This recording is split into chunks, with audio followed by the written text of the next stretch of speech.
Positive! Hello po, gandang umaga. Ayan, Wednesday po ng umaga yan. At maganda yung weather kasi nga autumn na rito. Pero minsan pasulput-sulput pa rin si summer. So mainit, minsan malamig. So ayan, kung makikita nyo, may mga ako dyan, ready na lupa, pampataba. Kasi every 3 months, nagdadagdag ako ng mga lupa, naglalagay ng pataba. At makikita nyo, may anuhan ako ng mga dyan, dahon at saka sanga-sanga kasi nga nagtrim po tayo ng mulberry. Ayan, binawasan na natin ng sanga-sanga at nagputol nga pala ako ng isang sanga. Ayan, tinanim ko, tatry ko yon, medyo mahaba siya, hindi ko na pinutol nga eh. Ayan, pakita ko sa inyo yung pinagputulan niya, ayun, sa isang sanga doon. Nakahiwalay siya. So, nag-try lang naman ako. So, mamaya papakita ko sa inyo yung mga tinanim ko naman nung nauna. So, yan yung ating mulberry. Baka bawasan pa namin ng dahon-dahon yan bago mag-winter. At ito naman po yung ating bayabas. Ayan, medyo lumalaki na po sila. Ayan, sana tuloy-tuloy. At ito yung ating yung mga bagong tanim na talbos. Mas maganda pa yung yung bagong tanim ko. Ayan, pwede na natin kuhanan yan. Tapos yung nasa, lagi ko nakukuhanan, kaya kukunti pa lang yung nasa baba. Tapos tingnan natin yung nasa likod. At may mga bagong tanim din akong, sitaw. So, meron pa tayong makukuhanan na bunga yan. Konting sitaw. So, kukunin ko yan para may ulam ako. Ayan, diba? Tapos meron akong mga bagong tinanim, yung buto, ayan, tumubo na. Ayan sa kabila, ayan, galing sa buto lahat yan. So, na rin sila, nabuhay na. And then ito, ang palaya, ayan, galing sa buto rin. At sayang nga, hindi ko na-videohan yung na-harvest naming ang palaya, dalawa yun eh. So, ayan, ready na tayong maglinis, maglagay ng lupa at pataba, tapos yung mag-harvest tayo. Pero pakita ko muna yung tinanim kong mulberry galing sa sanga. Ayan po. Bali, more than a month na yan. Hindi ko alam kung may ugat na yan. Ayan, na natin, nabuhay na natin. Ayan, diba? Napabuhay na natin siya, may mga dahon-dahon na. Galing lang po sa sanga, yan, dyan. Diyan ko lang pinutol yan, tapos tinanim ko siya. Kaya ito, tinatry ko. Hindi ko na pinutol, kaya mahaba siya.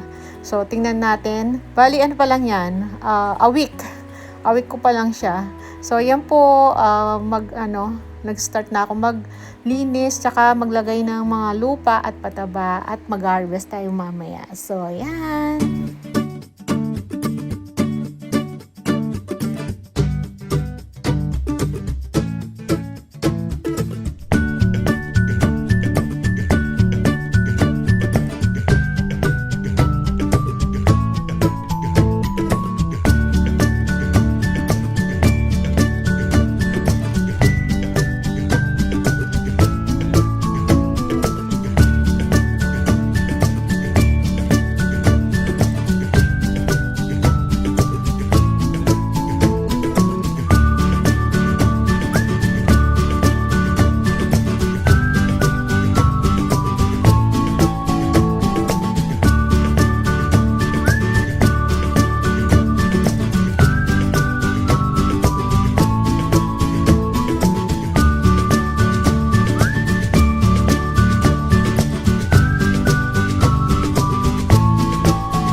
So, ayan, meron pala ako papakita ulit sa inyo. Yung may bago pala akong tinanim dyan.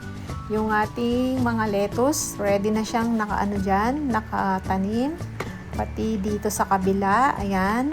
So, may mga tumubo ng pailan-ilan. Tapos, yung sa kabila naman, dito, pechay. So, yan. Kasi medyo lumalamig-lamig na, kaya pwede nang itanim. So, sana, sila mabuhay. At ito, bagong tanim niya, yung sayote. Sana mabuhay din yung mga sayote na yan, kasi autumn na nga. Yung mga, makikita niya, may mga aloe vera ako doon. Yan, meron pa sayote dyan. So, yan lang yung mga tanim natin dyan sa side. Diba? Ayan. Yung sitaw. So, yan, start na tayong mag-harvest ng ating talbos ng kamote. Kasi para meron tayong ulam. Baling gagawin ko, ko lang naman yan, steam. So, nung isang araw pa sinasabi sa akin ni Mr. yan, nabawasan ko na para nga daw lalong lumago. Ayan tingnan nyo.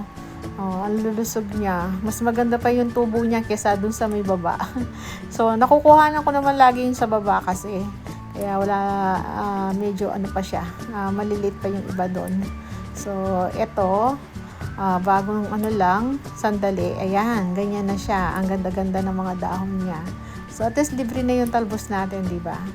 So, may pang-ulam na tayo. Kung mapapansin niyo po pala, bakit meron siyang kulambo? Kasi nga, inuunahan tayo ng mga uod. Kasi nga, fresh na fresh yung mga dahon. Gustong-gusto nila. So, pag hindi ko nilagyan ng kulambo ang mga yan, nako, wala tayong makukuha. Lahat butas-butas yung dahon. Kaya ganyan ko sila nilalagyan ng kulambo. O, diba? Para meron tayong ma-harvest. Yan, tulad niyan, diba? Dahil nakakulambo siya, ang ganda-ganda ng dahon niya. Kasi pag walang kulambo talaga yan, nako, wala, kinakain na. Kaya inunahan ako. So, kaya ganyan, nilalagyan ko siya ng kulambo.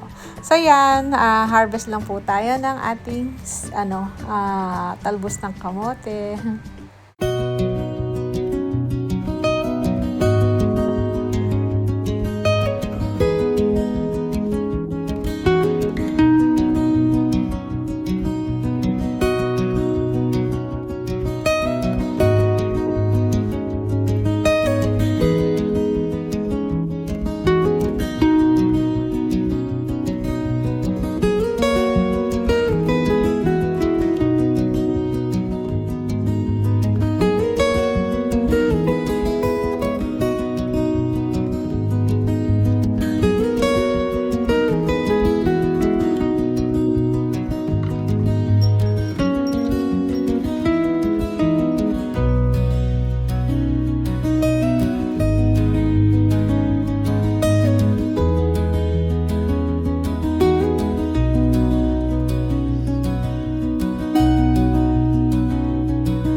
Dito na tayo sa loob ng bahay at kinuha ko yung mga natitirang gulay.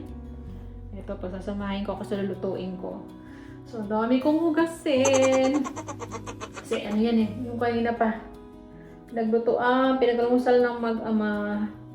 So, may lutuin pala akong isda rito. Ayan, pompano. Pero, ipapaksiw ko. Gusto ni Mr. ipaksiw ko. Tsaka sayang kasi yung talong yun ang isasahog ko. Itong okra gusto ko steam. Steam ko siya.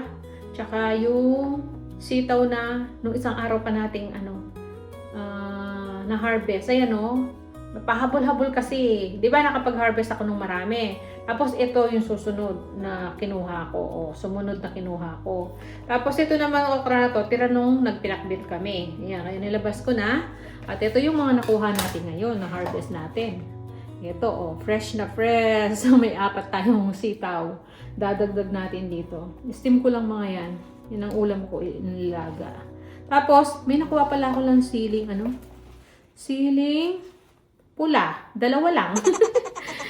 Palipas na rin kasi yun Tapos, ayan, ito, yung mga siling, pang sinigang. Pero, gamitin natin ngayon sa paksiw. So, ito, yan. Libre na yung sili natin. Tapos, ito yung ating talbos. Sayang naman kasi, ang lalaki na, Malulusog nung Mas malusog pa yung mga, yung dun nakatanim sa paso. Kasi nga, nakakumpol dun. So, yun. Sabi nga ni Mr. nung isang araw pa, kuhanan ko na yung para lalong dumami. Tapos, yung nasa baba naman, yung sa mismong sa lupa, kinuhanan ko na yon. So, konti pa lang. So, ito yung nasa paso. Diba? Ilalaga natin. Steam natin lahat yan. Yan ang ulam natin ngayon. Tapos, lutuan ko ng paksiw. Yun. Si Bunso, bahala na kung ano yung may ulam niya mamaya. Meron naman siyang dyan meatballs. Lutuan ko na lang din. So, yun. Tayo lang dito sa bahay. Kaya paunti-unti, tinatapos ko yung pagka-garden ko. May mga lilipat pa ako niyan doon sa paso. Kasi nag-dry na yung mga nila. Kaya namili ako ng mga lupa. Ayun, kahapon namili kami, tsaka pampataba. So, inuunti-unti ko. Kapag alam ko na medyo mainit na, titigil na ako. So, yun, di pa ako nag-aalmusal. Kain muna tayo. So, yan lang muna yung vlog natin. O, tama. Yan muna yung ganap natin ngayon. Nag-garden lang tayo. At yan, nakapag-harvest ng konti. Di ba? So, yan. See you na lang po. Maraming salamat. Kita-kita lang tayo sa mga video. See ya!